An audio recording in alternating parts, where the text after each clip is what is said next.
What is going on, everybody? Welcome back to Sideline Summit. I'm Antonio Perez, joined as always by Chris Coulter, CB Culture Boy Danny.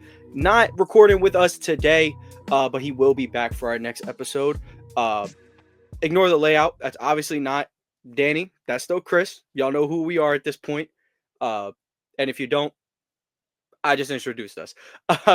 But we got a great episode for you guys today. Of course, Summits and Plummets always to start. Chris will kick that off, but we're going to be ranking the top 10 point guards and top 10 shooting guards, of course, by the title of this video. But we're also going to be putting on those GM caps. We each got 3 players we want to see traded, and we cooked up some mock trades. Of course, give us feedback on those. We'll give each other feedback as always. YouTube watchers, please leave a like, subscribe to the channel, turn on those post notifications so you don't miss us or any of the other great shows on this network. Head on over to our personal YouTube and do all the same stuff. Audio listeners, please leave a like, follow the show, download the episode if you enjoy it, leave that 5-star review, anything to help push the algorithm. But let's get into Summits and Plummets. Chris, you're going to kick us off today with Danny's absence. Boom. And I'm honored to even be in the presence of Danny in spirit. So I'm going to do a good Summit and Plummet, I hope. My Summit for this week, well, it is hump day. Y'all know. I do love small victories, and making it through half a week is one of them. But I'm not going to use that as my summit. Small wins. It goes without saying, Right. And but my summit is I get to watch Olivia Miles and Hannah Hidalgo soon together. I forgot which game I'm looking forward to. But it's going to be on like national TV, like ESPN, not like ESPN 3 or 5 or 14, whichever they usually put them on. So I'm excited to see that because they're ESPNU.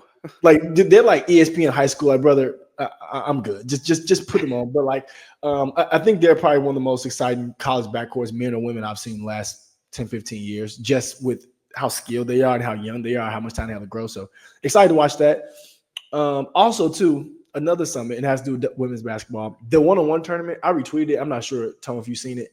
But, bro, they have – or you might have retweeted it first. I'm not sure. But they have like a 1v1 tournament for this league that they have going on, the Unrivaled League.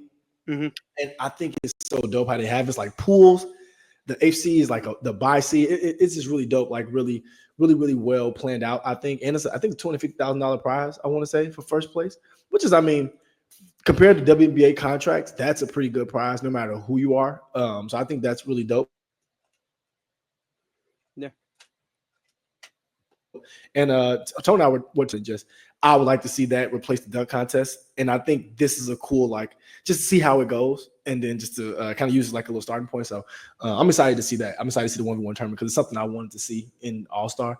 So I want to see how it looks to see if I still want that for the NBA. Yeah.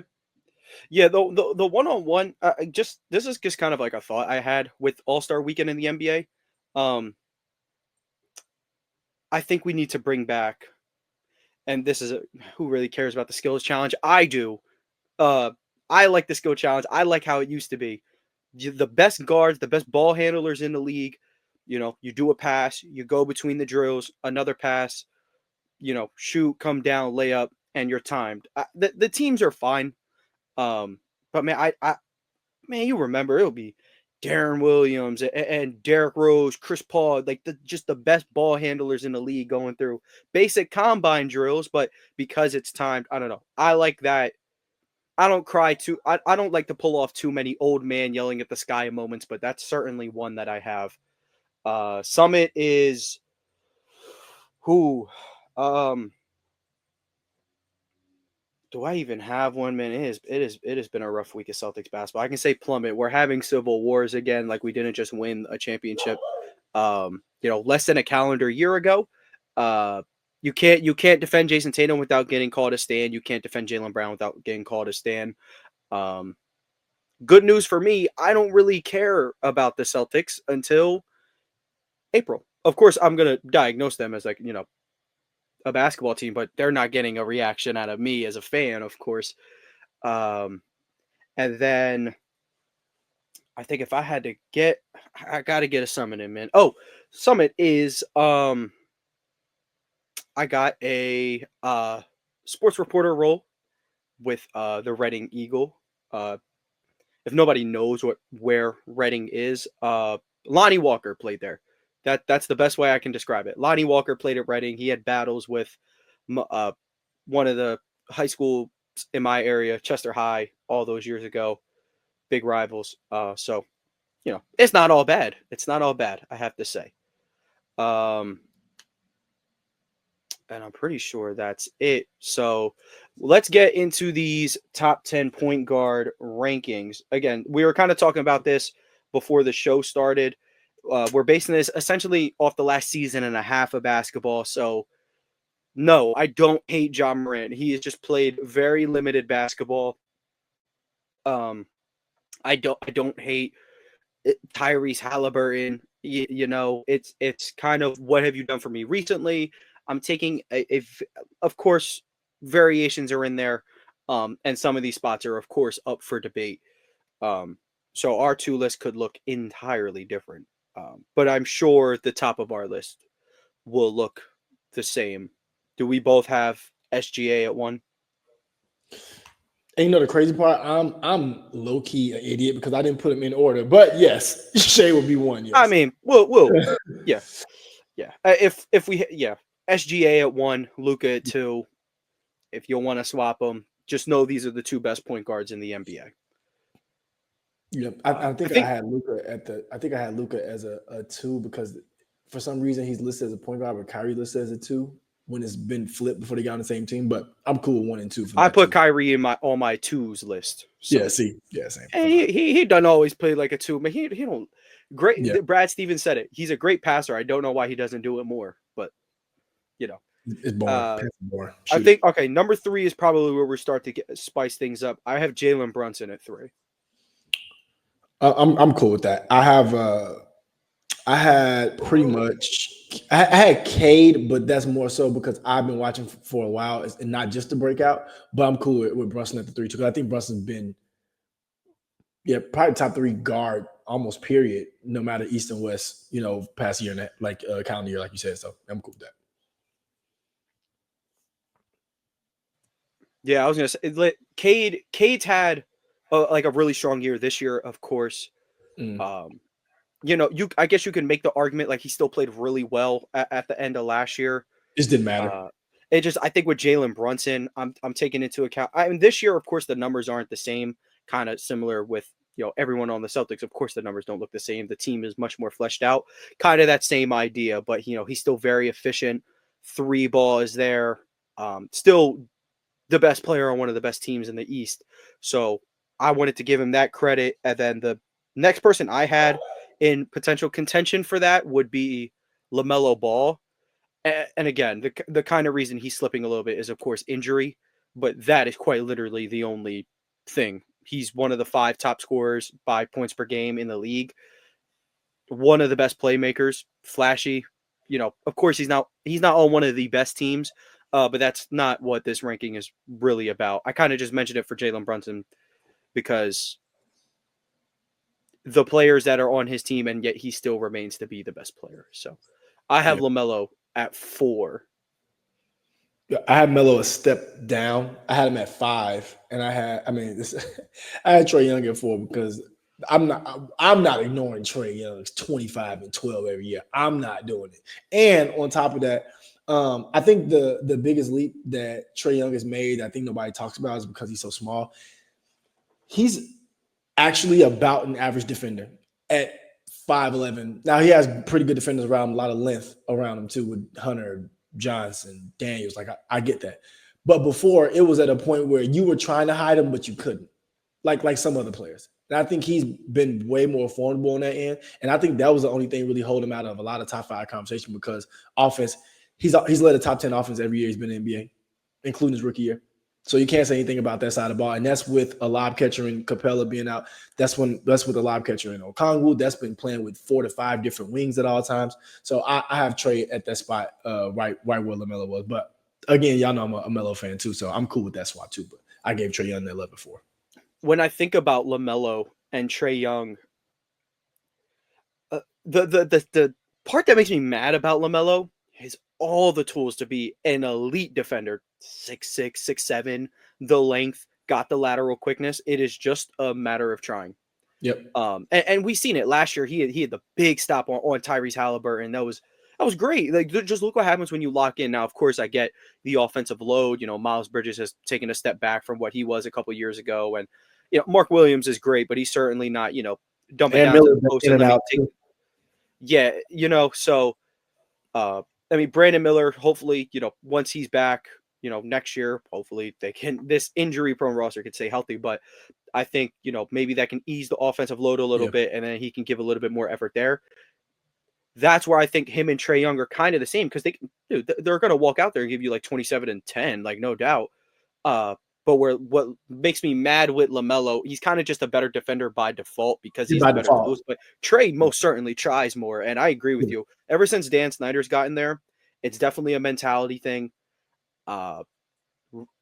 Truthfully, it may even be a little bit before that. I'll probably say since DeJounte got there, it was kind of weird. Trae started to try more, and then DeJounte became like a quote bad defender and not really trying. So that was certainly strange. I do have one. Honestly, no. Let me stand on business. I have one more person ahead of Trae. It's Cade Cunningham. I'm cool with that because you see where I had Cade. I had him very high. Yeah, So. Cade, and even more so than people joke about, I just started watching Cade Cunningham this year. Even that, to those who have been watching, he is even better than he was before. Way better. So I got him at 5, just like every other point guard on this list, apparently besides SGA. He does have turnover issues, but a new movement, man. Turnovers don't matter for young guards, Yeah, especially in a half court offense built like theirs. Yeah, and I think a lot of his turnovers come off of just trying to keep everybody involved. Like, I watch Pistons game very close because I want them to be good soon. I need to have a team when LeBron retires. I want to have a team, so I'm trying to pick one. And watching their offense, bro, it's like Luka's first couple years, right? It's pick and roll with him.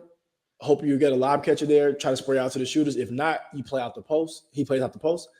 And like Luka, he's struggling with turnovers early because you guys got to get reps at reading the game. And I think as the reps come with him more being a post and playing like that, he's going to tone them down. But he's had a couple 10 turnover games, a couple 9 turnover games, and that's going to happen earlier on for these type of guys. Like, y'all know I love Trae Young. Trae Young just had 11 turnovers. like I see it all the time, especially when you have one ball handler, like one basketball handler. It's going to be prone because I think when Cade sits, who does it with Ivy out? It's Marcus Sasser, which I do like Marcus Sasser, but he's not necessarily a playmaker. So, yeah, I get that all the way. Yeah. As we speak, Cade has 26, 3, and 8 with only 2 turnovers. The point guard on the other side has 25, 6, and 7 with 1 turnover. They're both shooting the lights out at the moment. Well, Cade, he's efficient. I can't say, obviously I'm not watching the game right now, so I don't know if he's shooting the lights out quote, but he's being efficient. Let's move on. Of course, again, I said I had one more person over Trae. I have Trae at 6. Trae, points per game down a little bit, but assists per game up as always. Truly leading in offense with Jalen Johnson, who's probably going to is going to miss the rest of the season, unfortunately. He's still like, it's the improvement of everybody else around him that lets me know that Trae Young has taken another leap. DeAndre Hunter has been very consistent, which is something that a lot of people have been asking for. He's all the prototype to be your good, your 3-and-D player, and that's finally working out. Guys like Dyson Daniels has found a role. At first it was like, okay, you're just going to get a lot of steals and maybe your offense is very questionable, but he's been fine on offense. Definitely has taken a leap there, and then he's keeping Clint Capella employed. So, I got Trae at 6. Our top 6 is relatively the same: SGA, Luka, and then some order of Brunson, Melo, Trae Young, and Cade Cunningham. And some of these, maybe we're jumping the gun, but in the we're talking past year here. Some of the older guys are going to take a fall. But to 7 is where I have one of my first old heads. I think I put Damian Lillard here. I put Dame here. I like the season he's having this year. I think the first year in Milwaukee was definitely something to get used to. They're using that pick and roll a little bit more this year, but again, not really. That's just not their game. That's just not Giannis's game to be a screen and roller. It's a good idea, but Giannis is a get downhill guy with the ball in his hands and the improved midi. Finally, the midi is coming through. But I got Dame at 7, first old head on the list. The young guys are really taking over. Yep, and I don't have Dame at 7 yet. I had him a little lower, but I had De'Aaron Fox at 7. Okay, that's And not too far off from my list. yeah, the reason I have Fox at 7 over a Dame or a couple of the guys I haven't mentioned yet, I think he's been the engine on this Kings team. Now you can say Sabonis is the hub, but I think Fox is the engine. You can tell when they're out, like when one of the two is out, you see how the team performs differently. Not necessarily worse or better, but just how they perform differently, just what makes them go and what keeps them there. I like what Fox brings to the table, and his improved like another thing we talk about, his improved shooting is what's gotten me, because I've been a De'Aaron Fox fan for a little while. Like as far as little while, meaning like during college, before college, and that was the one thing he couldn't do. He could not shoot consistently from the mid range or three. Like he can get hot from either or, but it wasn't consistent. I think his mid range is very consistent now. 3-point shot is so much better, and I think this unlocks him as a player. And I think his playmaking's come a long way. He's still not an 8 assists per game type of guy, but I think he makes better plays. So that's why I had him there. But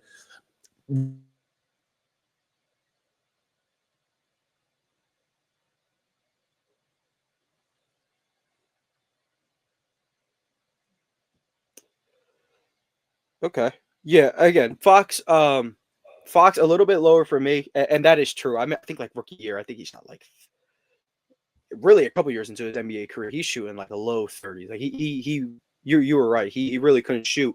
But then he signs with Curry brand, and then I don't know, took his powers a little bit. But yeah. So at 8, I have his employer. I have Steph just one slot ahead of Fox. I think with Curry, numbers obviously down, but I think of all the point guards on this list, I think he is in by far the worst situation possible. Like, I just saw it on Twitter. I don't think I'm going to be able to find it, but the Warriors are rolling out like probably the worst starting 5 like you're going to see all year. Like, Kuminga's out, Draymond's out. I think they're starting like I'm not going to be able to find it. Regardless, like a couple of guys, I know random, so I was going to write them off. Yeah, but it's just like it's such a bad team around him. Like, I mean, he's averaging 22, 5, and 6, and that's like that's fine numbers for Steph Curry. But when I'm taking in his situation, he's still shooting 40% from 3 on 10 attempts a game. The 6 assists don't really tell the full story. How many more times do we have to bring up gravity when referring to Stephen Curry? I still got him at 8, just one slot ahead of Fox. They could certainly be vice versa. Fox is, you could argue maybe he's 7, a little bit closer to those upper echelon guys, but I got Curry at 8 for me. Yeah, I'm cool with that. I think I had him a little lower, but I think that's fine. I'll tell you who I had at 8 though. Well, I'm cool with that. I had Harden at 8. Okay. And you make that case first. Yeah, I had Harden there because I think the one constant in Clipperland the last 2 years, funny enough, has been James Harden. Kawhi's been in and out. PG in and out. Also, playoff PG was a person, so no thanks. And I think James Harden has been the one constant that's kept this team contention. Now, Russell Westbrook had a great playoff, like end of the year playoff run to help, keep them in contention for that time period.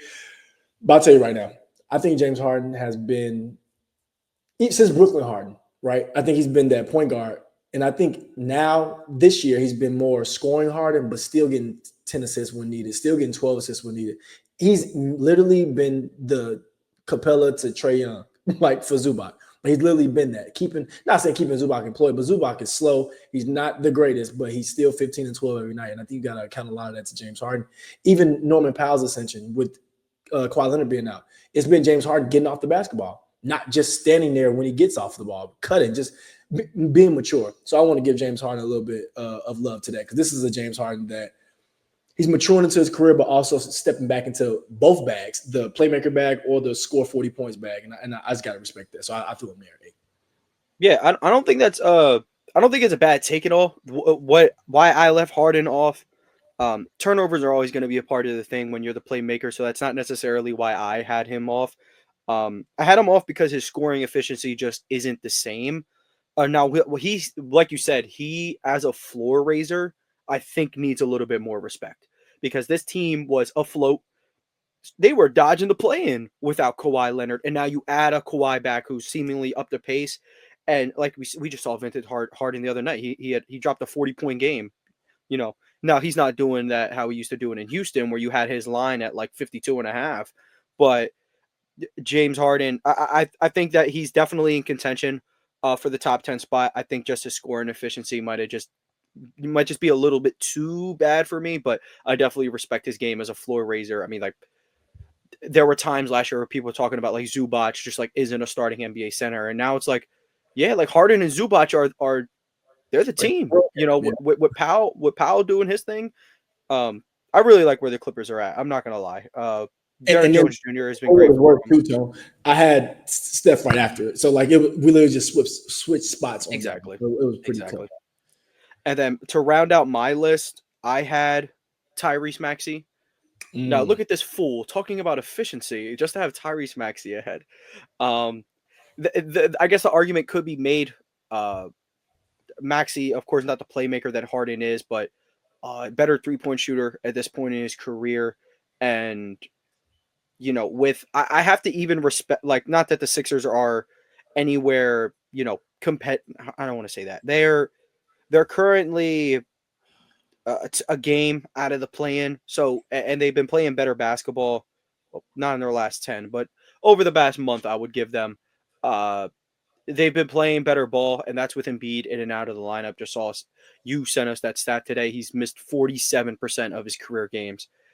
And sometimes you maybe even have to call like a what if on his name. Crazy what if. He's like a 5-time All-NBA player. But I put Maxey there with the way Paul George has been playing, certainly not living up to his contract.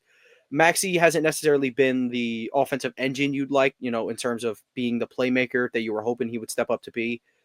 But I like his aggressiveness this year. It was on full display when JJ Redick thought it was a great idea to throw Bronny out into the fire.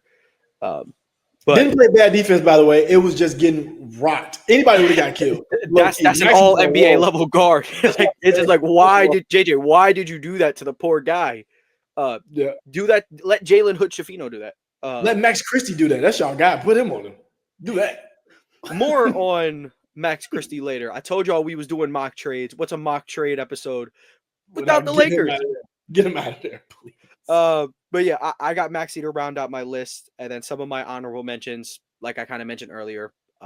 James Harden, I think, is right outside. Garland has had a bounce back year. Tyrese Halliburton, who, if he puts together like a month of basketball that he's been doing lately, he is obviously right back on this list, and he's climbing up fast because when he is shooting the ball well, he doesn't turn the ball over, and he's gonna find his guys on his fake no look passes.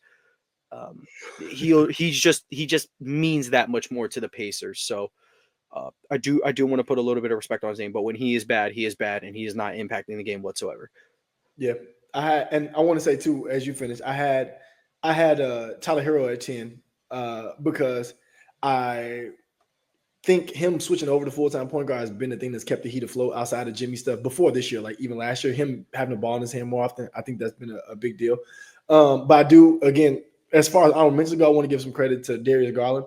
I think one of the hardest thing to do, just as speaking from a basketball player, is sharing the basketball with the person who basically played the same position as you, as far as lead guard as Donovan Mitchell has. And I think Darius Garland has probably been one of the most seamless fits in that, being able to like fit with another ball dominant guard and still be effective at times, whether that's playmaking, shooting threes. So I want to give Darius Garland some love too. Don't think he's been good enough to be in that top 10 just because NBA is so loaded with guards. But I think Darius Garland has done an excellent job just over the last like 2-3 years, just figuring out how to coexist with Donovan Mitchell, which has made them be able to coexist together with two bigs, two small guards. Shout out. Yeah, I absolutely agree. Darius Garland, I think even how many times have we seen a young guard just, they come out guns blazing and then injury, and that he's never the same. He could have easily just been what he was last year for the rest of his career, as long as he was with Donovan Mitchell. They could have easily said, you know what, Cavs, we clearly got to pick one. We got to pick one big, we got to pick one guard, and we just got to run it. And they didn't do that. They said, we're going to stick together. Darius Garland, he put the work in. He got his confidence back. The two bigs, because Evan Mobley, Jared Allen's going to go out there and give you, 18 and 10, 20 and 10. It's up to Mobley to make the subtle adjustments to go from a young star to real all-star level guy. And he's absolutely done it. So the big shout out to the Cavs for making things work. Let's move on to the top 10 shooting guards list, though. And this one could be very fun. And I did want to note, I would have had Hero dead at 11, like right behind Maxey. I kind of some of these I went to Basketball Reference to find out, and then some of them I kind of just figured, oh, he's a shooting guard. So the list are going to be very wonky. There is a note on this shooting guard one. Jaylen Brown is not a shooting guard. He hasn't played shooting guard in 2 years. But I think he really is, though. It's just because JT he is executed. Is JT really a power forward, or just is he a 4 because you play small? No, he a 4. He a 4. But at the 3, Jason Tatum as a small, like, do you want J-Dub as your power forward or your 2-guard small forward? That's how I look at them two. According to Shai, he's 6'4". Yeah. Okay, so Jaylen Brown isn't on this list. I will preface, if Chris has him on this list, I'll have him at 4. I would have him at 4 because the top 3 guys are your top 3 guys. It just depends on the order, which interesting because I'm pretty sure we'd have the same 1, 2, 3. Probably. I still have Book at 1. Y'all know I'm the biggest Book fan probably that ever existed, so he's definitely number 1. But it's close. It's a close 2, though. I have a very, very close 2, and damn it, not that far of a close 3. Is it Donovan Mitchell for 2? Because I like Anthony Edwards as much as everybody else, but I still have Ant at 2 and Mitchell at 3, but like it's Donovan Mitchell. I don't know if he'll just ever just get the love he exactly deserves. I don't know if that's a Cleveland market thing or just all the markets he's been in. I don't even know. I think he's just not like he doesn't talk enough trash.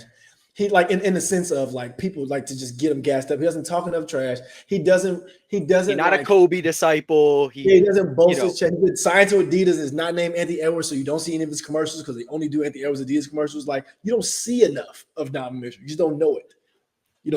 Well, okay. So my argument for 70 points last year. 70 points in one game. Well, something else happened that night, so bear with it. It did, but he had 70. He did have 70. What happened? What else happened? What was it?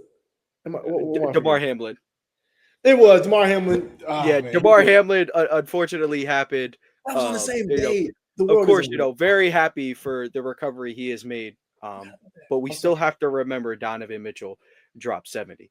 But my reason for Edwards over Mitchell, my first thing was thinking, well, the spacing was like, well, the Cavs spacing isn't necessarily that great either. But my reason for Edwards is he's at this age growing into what could be a superstar 1A on a championship level team. Now, I don't think this Wolves team necessarily could win one because Julius dubious handle, but he's launching the most threes in the NBA and he's shooting them at a very, very high rate. I think that aspect of his game is going to just unlock it all. I think that might have been the difference between him and then Donovan Mitchell, Devin Booker at the start of his career. Was a good mid-range shooter. That 3-point wasn't necessarily effective, but something happened during the playoffs, during the Olympic run that really started to activate it for him. He's very engaged and probably the best defender of these 3 when he is engaged. So I like that aspect of his game. But like Donovan Mitchell could easily be 2. Like I think these 3 guys are the top 3, and I'm not mad at any order. I think Book should be the 1, but not mad at any order. That's where I'm going. I'm going Book 1 for sure because I think, and as you said about Anthony Edwards, I think Anthony Edwards is the best defender out of the 3. I think Devin Booker is probably the most efficient 3-level scorer out of the 3, and I think in this NBA you value that a lot, almost as much as you value two-sided basketball, which is why Anthony Edwards is up in that conversation for 1 in this category. But I think, bro, it's just his efficiency from each level. Like Anthony Edwards been efficient from 3 this year, which I think is going to continue. Not hating on him, but Devin Booker's been efficient from all 3 levels all his years in the NBA, whether or not the team's winning or not. That hasn't had an effect on his efficiency, and I think that's something that I respect a lot about a shooting guard. Because as a shooting guard by nature, if your team's doing bad, you're going to try to press more, and your efficiency should go down. His hasn't. And that's the one thing I respect about him. Or if it has, it's dipped a little bit, but not enough to really, show anything. So, that's my argument for that. And we can just go to 4 because I think 4. I'm being forced to make Jaylen Brown a shooting guard. So I'm putting Jaylen Brown. Jaylen Brown this year, he's spoken several times about maybe his role being a little different. I'm just gonna let y'all know. I watch Celtics games. This is the same Jaylen Brown as always. It's just he's not hitting his threes as much, which is fine. He was always the worst shooter in the starting 5. If he's your worst shooter, that lets you know the crew is lighting it up. But he's been aggressive on the off Tatum nights. The assist playmaking, like assist number wise, the playmaking jump is there, but it's still kind of reactionary stuff. It's still a little inconsistent. He can get his head down a little bit. With his head down to the basket mentality, it's a blessing and a curse, of course. More blessings than not. This is going to be a high 50s, low 60 win team. But it's just not. It's not exactly enough to crack the top 3 guys, I would say. Yep. And that's perfectly fine. You're on a better team than those 3 dudes. So yeah, and it's good being 4 because you can easily, if you swap him to the small 4 position, which we talked about, he'll probably be top 5. Top 5, top 6. So being top 5 in the position, none of this needs that. Yeah, and I think among the high level offensive, really all the high level offensive guards in our game, I think you can make a serious argument that he's the best defender amongst all of them. On-ball defender amongst all of them. He can start to snooze a little bit if he's not on ball. But we haven't. On-ball defense is boring. It's boring, bro. It's easy to get. I'm tired, but you gotta stay. You have to lock. You have to lock. Because what makes even him and JT a defensive argument? 1, because JT's a beast on ball, and then 2, JT's a beast in help defense. So. And just tell him he chested up a lot, and for any basketball player knows, chesting up on defense, bro, that gets you a lot. And Tatum is fun. You're going to see Tatum hands out, low position, like every even possession is his last. He chested up on guards. I like that about JT. We can move to. Oh, go ahead. Oh yeah. So I was gonna just keep going. I know you did the other. Go ahead. So we can go with 5.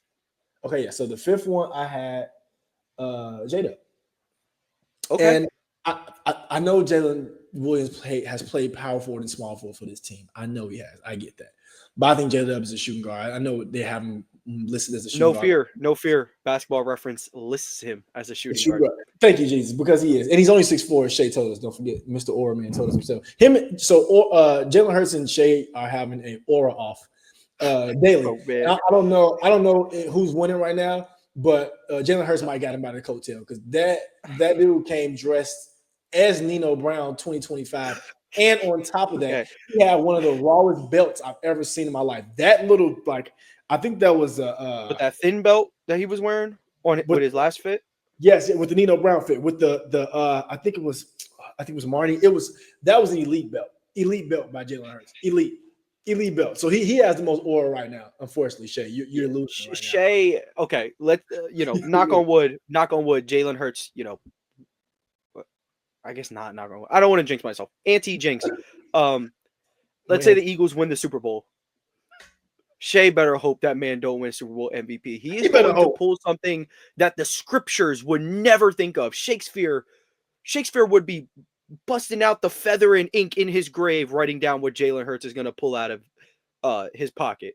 Jalen Hurts may save 2025 if he wins Super Bowl MVP, because I know for a fact he gonna probably go up there, pause, let all the noise come in first, and then say something nobody's ever thought he's about to say. It's gonna be so profound, sold on T-shirts. It's gonna be Jalen Hurts' world for the next 3 months. It would truly be enough to garner a Barack Obama-esque voting campaign. I'd vote.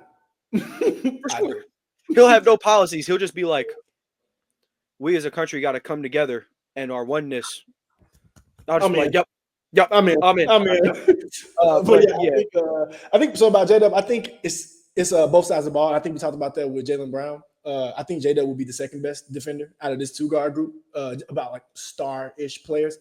And he guards 1 through 4 as well. And I think that's something that's very respected in this NBA because it's such a switchable, positionless league. Having a star that can do that to where you don't have to take your star off another guy's star because he can't go. That's a beautiful thing. That's like old school hoops, like 90s, 2000 year stars, guards. So I like that part about J-Dub. And I think with how much Shai dominates the ball in a good way, J-Dub does so much off the ball. And then when he gets his turn on ball, it's not like, and this isn't a knock at the Celtics, but like when JT and Jaylen Brown were trying to figure it out, it became my turn, your turn type of thing sometime when they were trying to figure it out. But I think they've kind of figured it out a little bit now to where it's like, even if it's my turn, it's not just me. It's still to get everybody else involved. And I think JT and Jaylen Brown learned that like in like a year and a half span. But like early on when they first started, they try to get their feet wet, trying to figure out what they're going to be in the league. And I think that's one thing about Jalen Williams that I think puts him at that 5 when some of the intangible stuff you just can't teach, especially when you're playing with a star. Yeah. I like that positioning. I got him 1 lower. I do have 1 more person ahead of him. I put Kyrie. And it's funny because these two players could not be even more different. They could not be more different if they tried. And that is the glory of the modern day shooting guard. Because you have the traditional guys like D-Book, and Edwards, and Donovan Mitchell. And then you got a bunch of dudes who could just play any position or either back guard spot, or some of them can be a wing. And but I have Kyrie here. The scoring is as good as it's ever been on a team that's been without Luka for a little bit. And he's dealing with back spasm or lower back pain, slip disc stuff, and he's still putting up the numbers that he's doing. I think you could argue maybe J-Dub is more impactful. I think that's certainly a fine argument. He's the next person on my list, so I'm not too object, but I like Kyrie's consistency a little bit more. And obviously, the offensive game is very polished. Like J-Dub's game is very polished for a young basketball player. But I'm going to take Kyrie. I like his experience, the ability to. He's grown into this ability to work off ball. Of course, you have to have that if you're going to play with Luka. And I think this. I think this is the best he's looked in a second option role since he left Cleveland. And he's better than he was in Cleveland at this rate. So that's where I got Kyrie. Of course, Jalen Williams is next. Yeah, that was our swap. So I think you said essentially everything I could have said. The versatility, the polished offensive game, the defense. He's grown into a very suitable number 2 for Shai. Whatever. Yeah. And that was the only thing I had. The only reason I had him switch was the things you just said. So like I'm definitely cool with that. So I'll go to the next one. This is what 6. This will be 6. Yeah, I have. That was Kyrie 6. If you had J-Dub at 5, Kyrie at 6, we'd be moving on to 7. I did hold up just before we go though. Monica Wright Rogers, 2-time WNBA champion, has been hired as the first general manager of the Toronto Tempo. Do y'all homework on who she is. Please do it. She is a baller, by the way. Baller. Yep. Elite baller. Good things happen over in a W. Got that from Shams. Shams doing W work now. He's doing the work for us. Yes. He is. Okay, but we can move on to our 7th best shooting guard in the National Basketball Association. I have it none other than the Jalen Green. I got Jalen Green 7. It was between another person I was going to put at 7. I'm probably a bigger Jalen Green fan than a lot of people just because I see the tools. And I think he's putting together a lot more consistently this year. But the flashes have been there. He's been this player off and on. And I think it's just going to be the consistency with him, because I think if he's consistent, you may have him as high as 4 or 5, if he can put the consistency together. So that's why I have him 7, because I can see it. I can see it. I think I told Tone this. He has every tool Anthony Edwards has, plus the athleticism. It's just he doesn't have that Anthony Edwards has that puts him over the top. And I think if Jalen Green can continue to play good basketball, they continue to use Sengun as a hub and Amen Thompson as the switchable Ben Simmons 2.0 variant. That's our guy we can get behind, Tone. Don't worry. I'll be there to talk soon, explain why I'm saying that. But them two together, that super athleticism, I think it's only going to help Jalen Green. It's going to be more runouts, more lane steals, more lobs. I think it's him playing the open court is going to be good for his game. Ime's done wonders for his confidence, you could tell. Like I said, I'm a person who watched the basketball game really close. They didn't run a lot of up the court sets for him last year. It was a lot of handoffs, pitchbacks, dribble handoffs. Now he's getting more where he's coming off floppies, coming to court and having more space to really work out. And that's just a testament to Ime knowing how to use star players. And I think Jalen Green has been really, really good this year and even better than he was last year. So I have him at that spot at 7. Yeah. And I don't got him too much farther down the list. I have a guy that I would really hope Jalen Green could develop into just one spot ahead of him. I have Zach LaVine here still. We're talking 3-level scoring. Like Zach LaVine, say what you want. He's one of those top guys when it comes to 3-level scoring. And he used to have consistency issues, no doubt. That was one of the big things when he first got to Chicago to be the man. But now it's there. He's one of the highest trade assets in the NBA. He's been rumored for many contenders over the years. It's just not the situation in Chicago is just weird. They're not forcing him out. I do like the way he bounced back though. This time last year, we're talking about, is this the worst contract in the NBA? And now we're talking about, you know what, if you can make the money match, go do it, because this guy is a baller. And of course, Jalen Green, all the same tools, the 3 ball, the hyper athleticism, the ability to run out and now start to create a decent half court offense for yourself. Yep. All those are going to go into play. Unfortunately, he kind of plays defense like Zach LaVine as well, but it's part of being the disciple, man. I agree with everything you say. Ime is a real player's coach. Guys like to play for Ime. And I'm not even mad at the Amen Thompson Benz. They was like, yo, he's a locked in Ben Simmons, because at least he's giving the 3 ball a shot. He's giving it a shot, even if he can't shoot it. One day you'll respect him. He's faster and more athletic than Ben Simmons. That's the crazy part about it. And I think that's the part that makes it scary, because we are talking about if Ben Simmons cared, it would be that. We're seeing that earlier on, and he's already farther along than the Ben Simmons we've seen as far as offensive stuff goes, like just with being what he can do. He's already farther along. That kid's going to be special. And I think him and Jalen Green, like I said, he asked Jalen Green, not like obviously making Jalen Green do it, but I think Jalen Green seen him getting a couple steals, and it's like, let me use my athleticism to get a couple steals. He's got in the passing lanes a little more. And as a 2 guard that can't defend, that's the least you can do. You know what I'm saying? Is get in the passing game lanes and get some steals, get some runouts for yourself. And I've seen him do that a lot more this year. So I think that's been a testament to Ime again, but also having dogs out there defensively, Tyrese and Amen Thompson.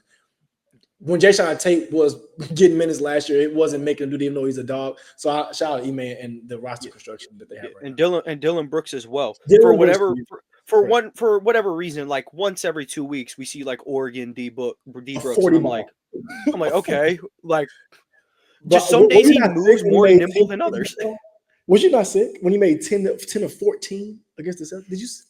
I couldn't believe what I was seeing. We let Amen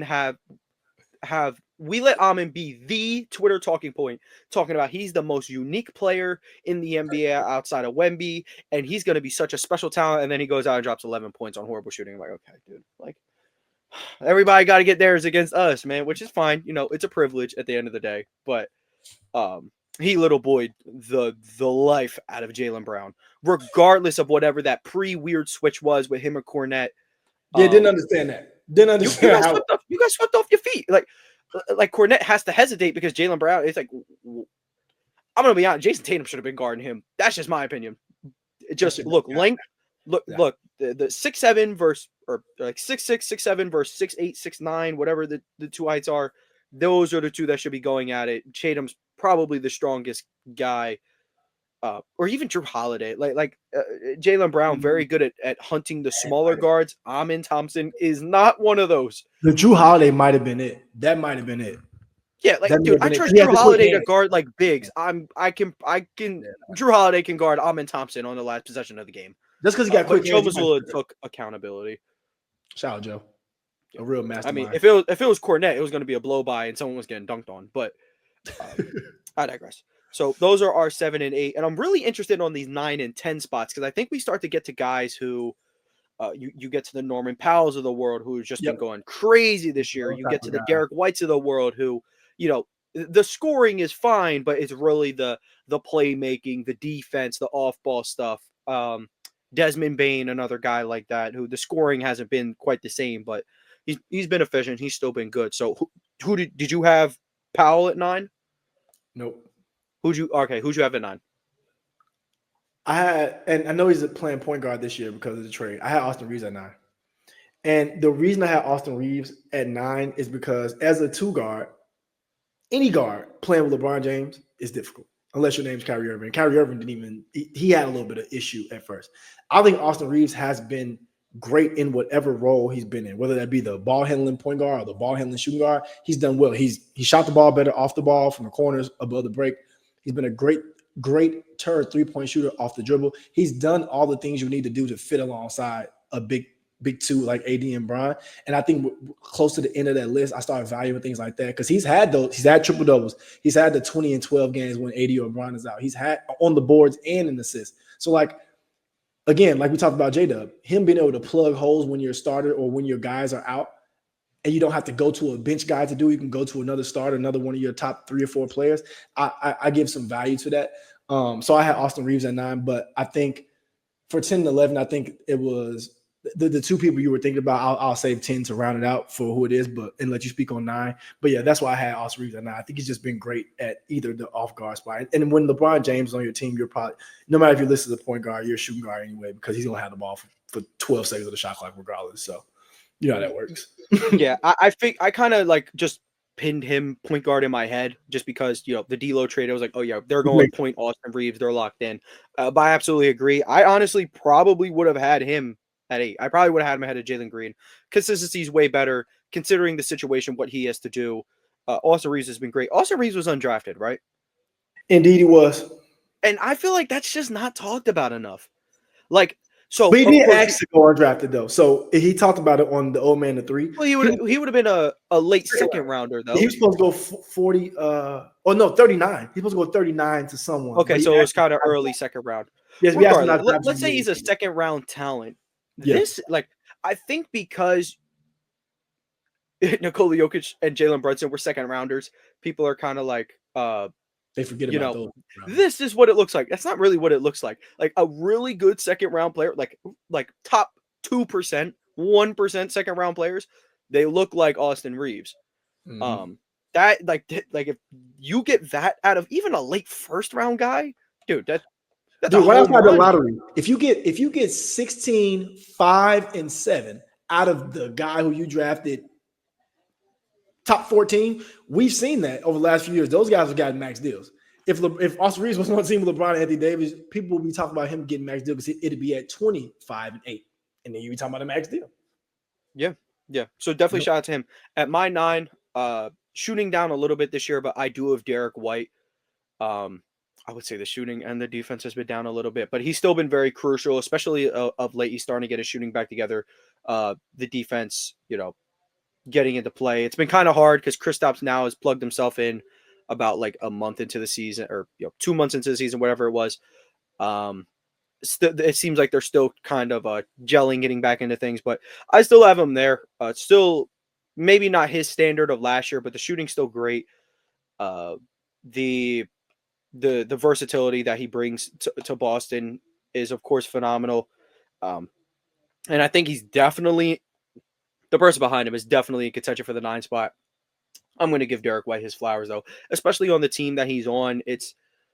You're asked to do a lot, but at the same time, not really, because of, the 2 franchise guys that you have ahead of you. But Derek White's continued to be the 3rd best player on what's the best roster in the NBA.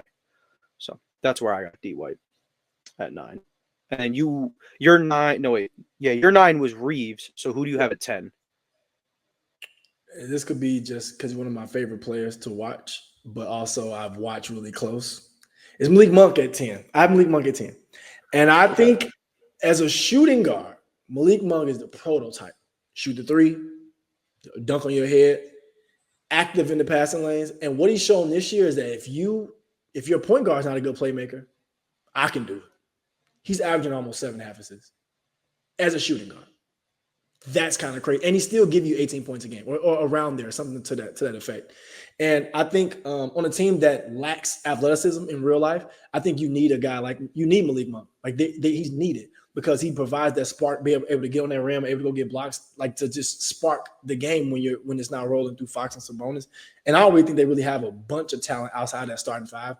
And I think Malik Monk has went from being off the bench to starting to off the bench to starting, and he's been the same player. So I want to give respect to him at 10. I also had Norman Powell fighting for the spot. It was between Norman Powell and Malik Monk for me at 10. It might have been just I like Malik Monk as a player more because I watch him pretty close. But I just think, again, like some of these guys I mentioned, their ascension, like how they've been just getting better and better year after year, especially with you saying last calendar year, just putting all those things together. I gave the nod to Malik Monk. But if we were just talking about this year, Norman Powell probably would have been top 6. So. Not mad I'm not mad at it. Malik Monk was my first guy off. Norman Powell was my 10. 24 points per game, shooting 43% from 3 on 8 attempts a game. This is, I'm going to be honest, like he's been arguably the second best player for the Clippers all year outside of James Harden. He is a big reason why they're afloat. And the real reason that I really feel like giving him his flowers is because he said less is more and he went out and proved it. He said, Paul George, you out the way. Let me step in and act like we never even lost anything. And sure, like maybe on a healthy team that would have had Harden, PG, and Kawhi, maybe the record would have been maybe even a little better than what it is right now. But you lost such an expensive player, replaced basically his scoring role with Norman Powell, and they're basically not missing a beat. And that was without Kawhi Leonard for the first 2.5, 3 months of the season. So I definitely want to give him his flowers, man. He's been super efficient. He's been a great, I would argue, maybe even first scoring option for this team. Yeah, he is. Somebody who is like, yo, your role is to get buckets and be active on defense and no complaints. I just really like that he told PG less is more, and he really went out there and did it. Like I have nothing but respect. I really do. That was real. So many guys, it's so easy to be like, like with the LeBron clip, he was like, you can't just expect a high school to come in. He could just come in, join our bandwagon. Little did you know he was going to save your career. Shout out my boy Darius Miles, bro. I loved it. That was cool. You had Carlos Boozer before the painted hair. Yeah, bro, that was bald Boozer just hating. They was hating, man. They was just hating. I'm not even mad, bro. It says you lose. Like, imagine you get blown out.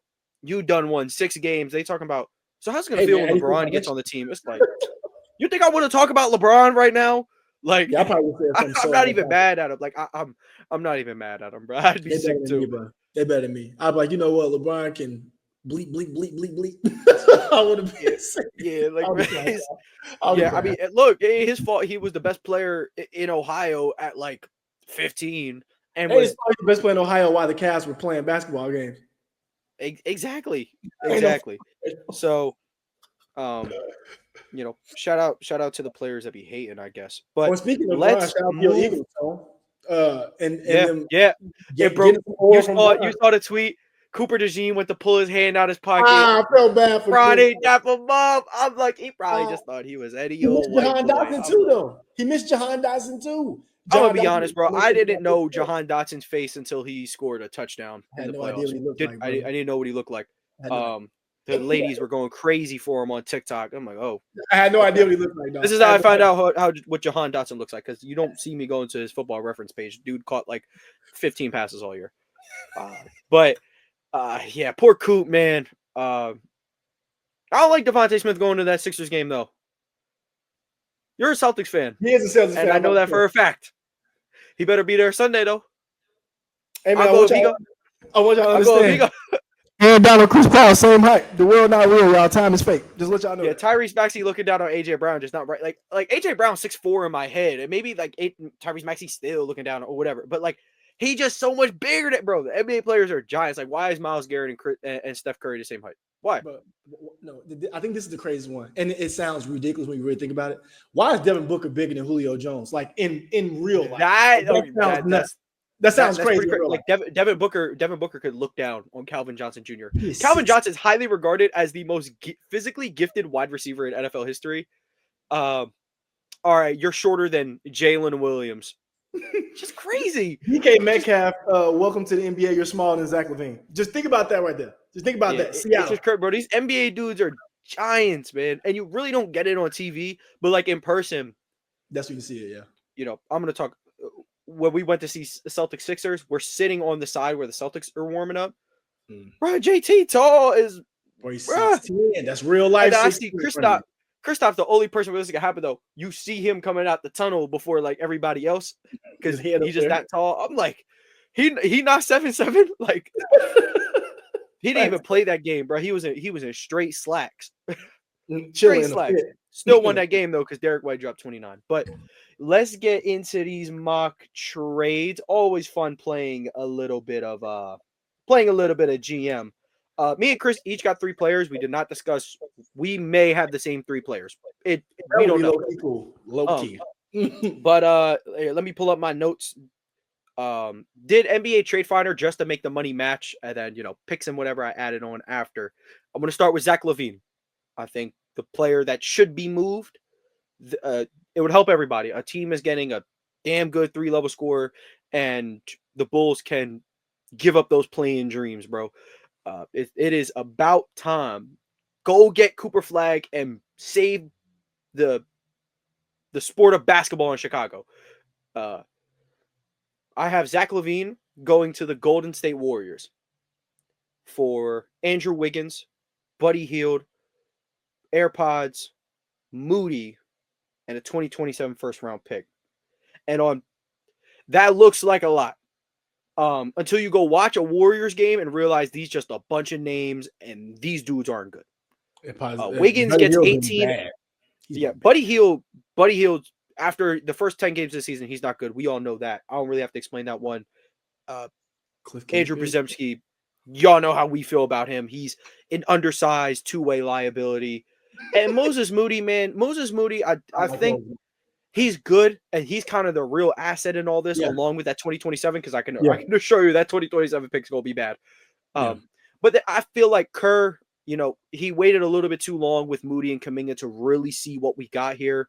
Yeah. But I think Moody could go into a situation with other young players like Giddey, like Kobe White, and maybe find his role there. Not much going on at that wing position over there, especially if LaVine's on the way out. That means your competition is Patrick Williams. So you don't have competition. It's just is your world. I think that'll be huge for him. And kind of the same thing with Andrew Wiggins, or not the same thing, but present with Andrew Wiggins. He has 18 points because he has no choice but to go and score at least 15 because he's the second best scorer on this team. That's how bad this Warriors team is. I know maybe we were talking, stay put. You're kind of in a weird situation. I done had enough. I gave a second thought. You got Steph Curry. You got his career running mate in Draymond Green. Just if you give Zach LaVine as someone who can shoot the lights out and provide offense when Steph Curry is off the court, I think you can run it up with anybody. You can beat any unexperienced team if you give it a shot. Screw the depth. Like I think Steph Curry. I think he deserves to go out swinging. I don't want to see him go out in a Kobe fashion where they win like 45 games combined in the last 3 years. I don't want to see him go out like Kevin Garnett on the baby Wolves. I want him to go down swinging. So that's my first trade. Like that. Now, we did have one of the same players, so I'll do my LaVine trade now too. Go ahead. So I want LaVine to be moved as well. And also, if they move LaVine to the Warriors, I want them to get LaVine and Vooch. Like, get both. Because then you give them a real fighting chance. That's I was considering it. That is so much money to make up.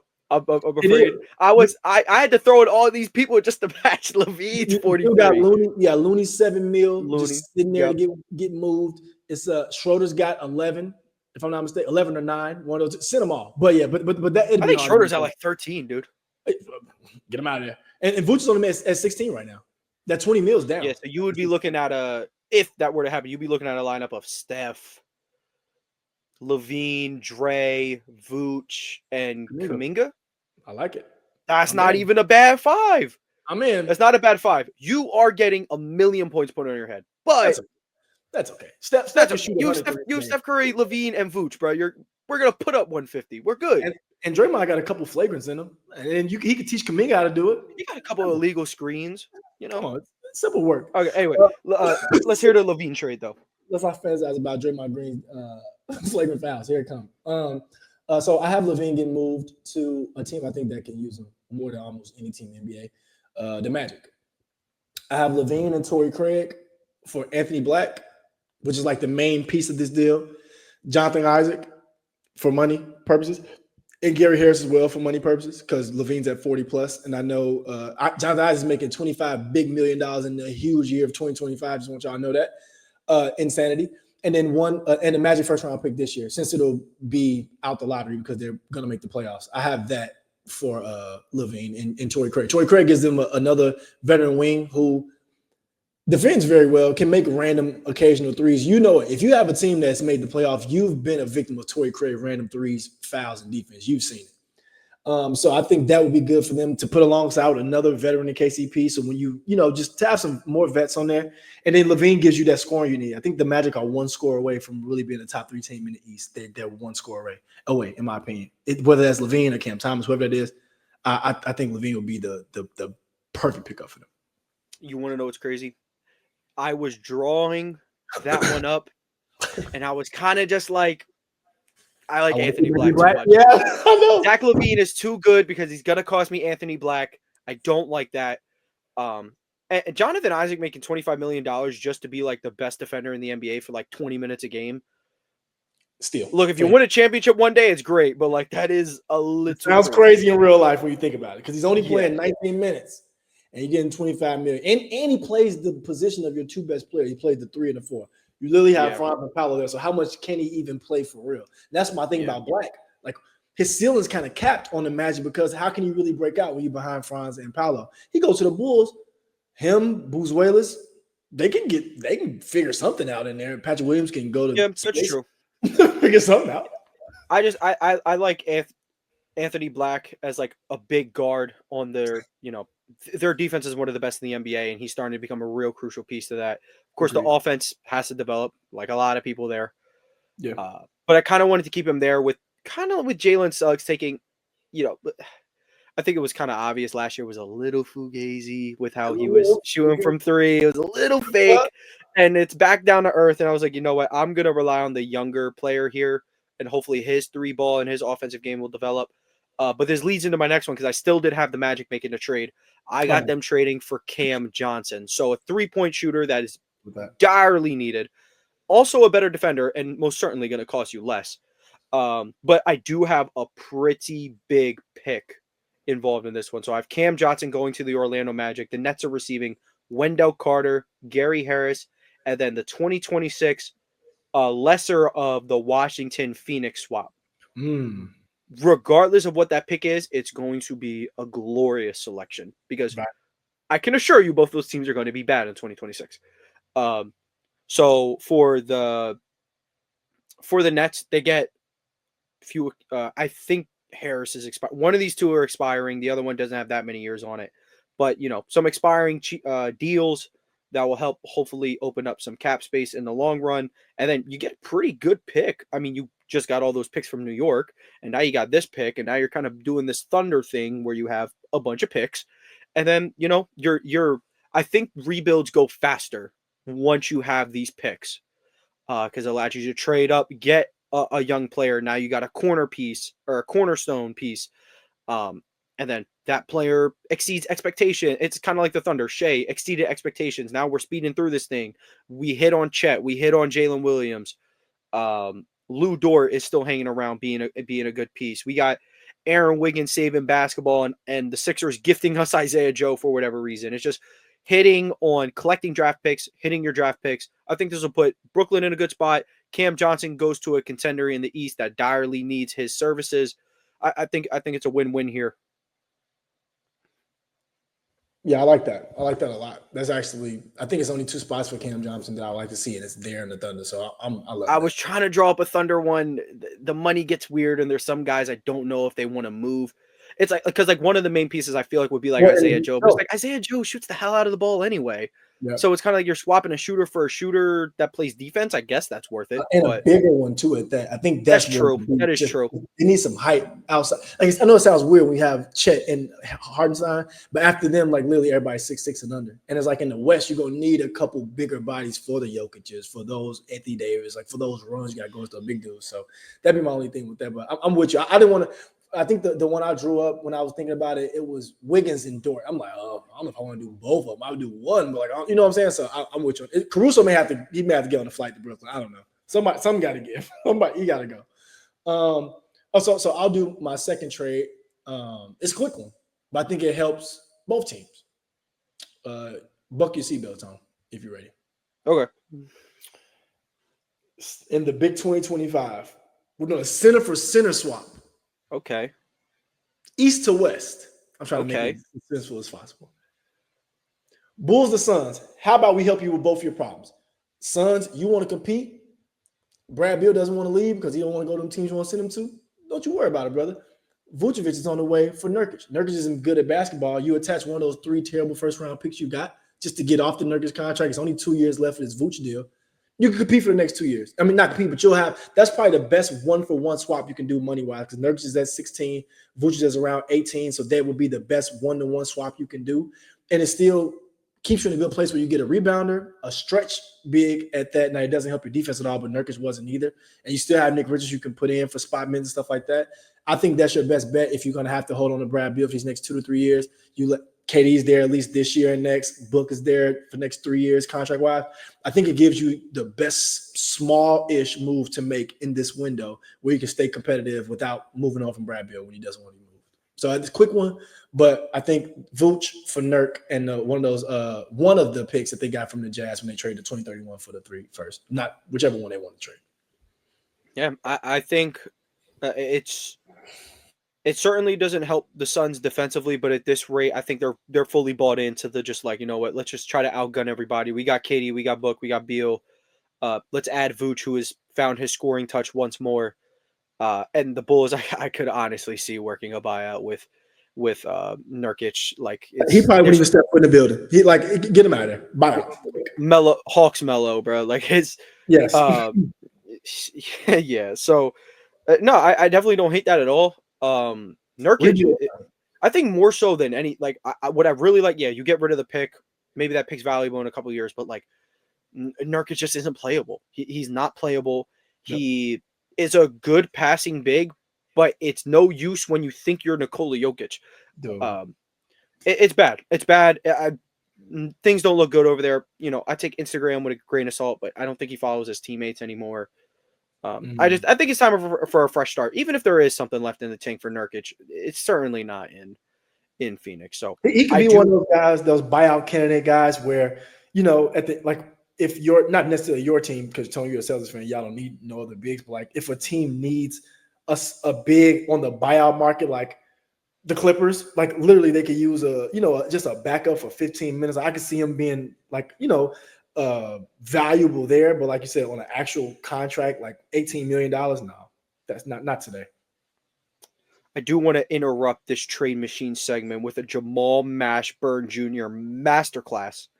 34 points, game-winning free throw against Charlotte to win in double OT. That's my boy, just like his pop. He scored. He's either declaring for this draft or he is transferring. Because this kid has been on an absolute heater. He's easily my favorite player on the team. But let's get to my last pick or my last trade. This one is my Lakers one. So, you thought we were doing trades without the Lakers. Come on, be serious. Okay. I have them trading for Robert Williams III. I have him traded for Robert Williams III, one of my favorite players in the entire NBA. When he's on that court, best believe he's one of the best defenders in basketball. That's just the hard part, though. One of the highest. Here's who I have. Look, and I'm going to be honest. This is definitely a Lakers Twitter type mock trade up. but just listen, okay? Max Christie, you're going to Portland along with Jalen Hood-Schifino Ooh, and Jackson Hayes. So ooh, those you are right three here. legit bad players, okay, Ooh, for a good player. Like all Lakers trades, here, you take bad players, we take good players. Now the Chris Lakers, out. you're not getting off scotch-free. You are giving up bare minimum a first-round pick, and you're probably going to have to give up 2 because these 3 players suck. So we'll chalk it up to Robert Williams for Max Christie, Jalen Hood-Schifino, Jackson Hayes, and 2 first-round picks. The 2028, and I think they're 20. I'm trying to think of what they. I thought they had 27 and 29. I think, right? Cause they just traded. I could tell you what picks they, because you can't trade them back-to-back years. Another for a fact. So 2028, 2030 first-round picks for Robert Williams. But if the Lakers wanted to, they could use leverage. I'm like, hey, this first-round pick's enough. This kid's barely even on the court. You're getting 3 like expire. Well, Christie just I got an think 2 is a extension. Never lot. mind. Two But is a Schifino's probably like, he makes nothing and it's gone in 2 years. Jackson Hayes, he's expiring contract. Now you can really work around Klingon and whatever is left on Aiton's contract. With Christie, you have someone, you really sell it. You have a good defender who you can work if they bought into Thibault, alongside Scoot Henderson, and you can work alongside Ant Simons. if they bought into Thibault, they can buy into Max Christie. I know that for a fact. Exactly. They paying real U.S. currency to Matisse Thibault, like actual. So there's 2 ways you could look at it. The Blazers GM is no fool, but I've seen the Lakers work miracles in this aspect. So it depends on the leverage. I think the Blazers would have more leverage because Robert Williams has started to collect himself again, but the Lakers could easily be like, look, this dude he doesn't play. You have so many centers, bro. Please just give him. So that's my thought process. This gives you a true lob threat, a true 5. So Anthony Davis can play the 4. And don't sleep on Rob's ability to stretch all the way out to 14 feet to shoot the ball. I've watched him make a corner 3 on the Celtics. I've seen it. Not many times, but I've seen it. Joe Mazzulla would have loved him. He just needed another year with him healthy, man. I promise. Imagine Rob Williams instead of Cornette. No thanks. Rob coming off the bench is about as nasty as it gets for that team. I want to think about that. I don't want to put that. Or start him next to Kristaps and we move Jaylen Brown to the bench. 2-2. That's what I'm saying. Yo, he turned Jaylen Brown into New York Knicks J.R. Smith. Turn me up, bro. I love it. All right, so my trade involves the Lakers too, because who would have guessed? Why not? What's a segment? But I have to get Miles Turner in this one, who they should have tried to get 2 years ago. Now this, and I also even more important piece than Miles Turner, dare I say, I have to get Miles Turner and T.J. McConnell. I don't know if y'all basketball fans who like actual basketball, but T.J. McConnell is a great basketball player. Great. So it'll be Miles Turner and T.J. McConnell for Rui Hachimura. See ya.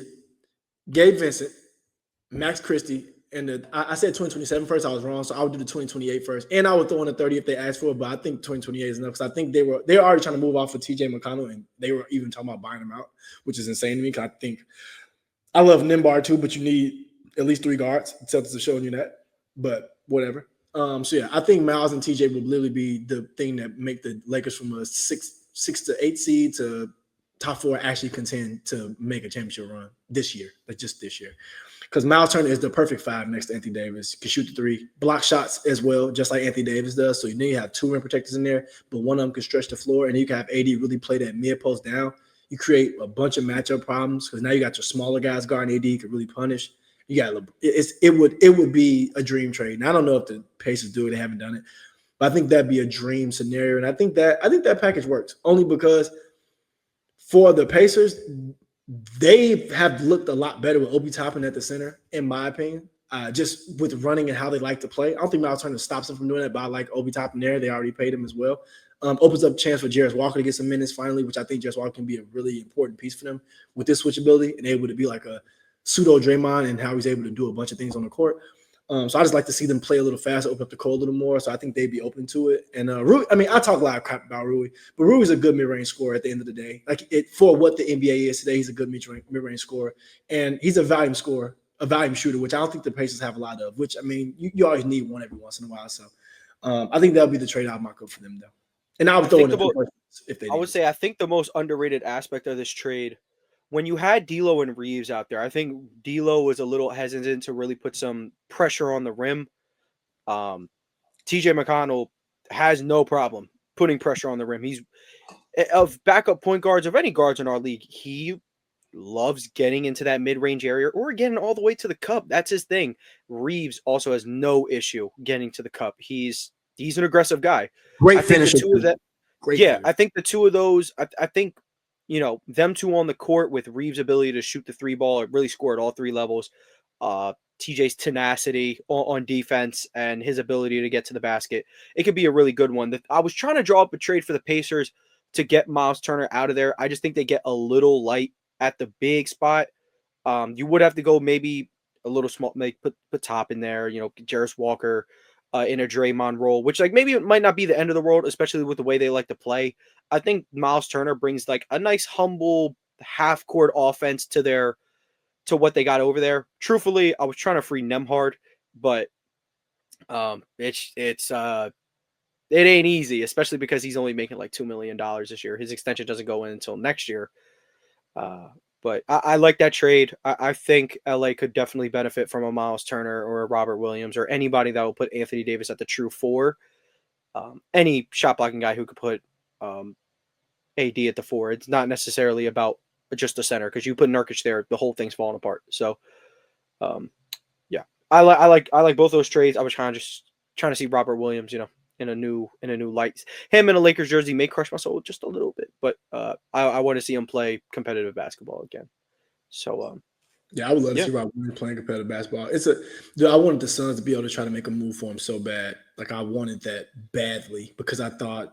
But I think the Richards is very good over there too. But there's a couple places I think for Robert Williams, and underrated place would be the Nuggets. Very underrated. Because imagine a lineup with him just being at the rim with Jokic in there. Because you could play Jokic at a small four, not especially if you have a rim protector like Williams. And just imagine the lobs or the cuts or what's will be available. So I think that's a sleeper team I like to see Robert Williams on too. Yeah, no, I agree. But that's everything for you guys today. Again, leave a like, subscribe to the channel, turn on the post notifications so you don't miss a single upload from this great network, and then go do the same thing on our personal channel, Sideline Summit. Y'all know where to find us. And then audio platform, do all the great things that we always ask. Leave a like, 5-star review, download the episode, follow us. From AP New Freezer, Culture by Migos. Thank you guys for tuning in. We'll catch you guys on Monday.